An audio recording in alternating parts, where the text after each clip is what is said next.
यह कहानी एक बूढ़ी गाय की है जिसने अपने जीवन में अनेक उतार चढ़ाव देखे।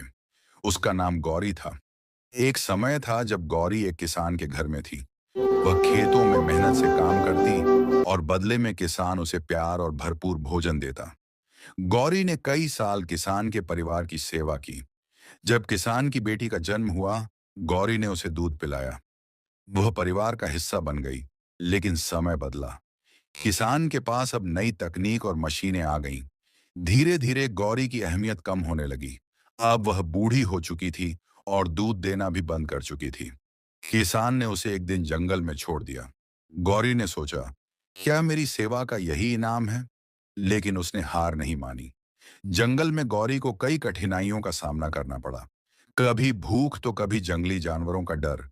लेकिन गौरी के पास अनुभव और धैर्य था। उसने जड़ी बूटियों और घास से अपनी भूख मिटाई।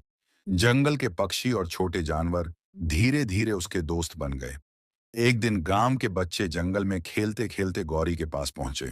उन्होंने उसे देखा और पहचान लिया। अरे, ये तो वही गौरी है जिसने हमें बचपन में दूध पिलाया था। बच्चों ने घर जाकर अपने माता पिता को बताया। गांव के लोग गौरी को वापस लाए। उन्होंने समझा कि बूढ़ी गाय भी परिवार की तरह होती है। उसे सिर्फ दूध देने के लिए नहीं पाला जाता। गौरी फिर से गांव की शान बन गई और बाकी जीवन सम्मान और प्यार के साथ बिताया।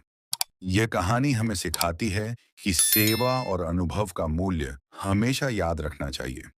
बूढ़े हो जाने का मतलब यह नहीं कि कोई बेकार हो गया है। हर जीवन का अपना महत्व होता है।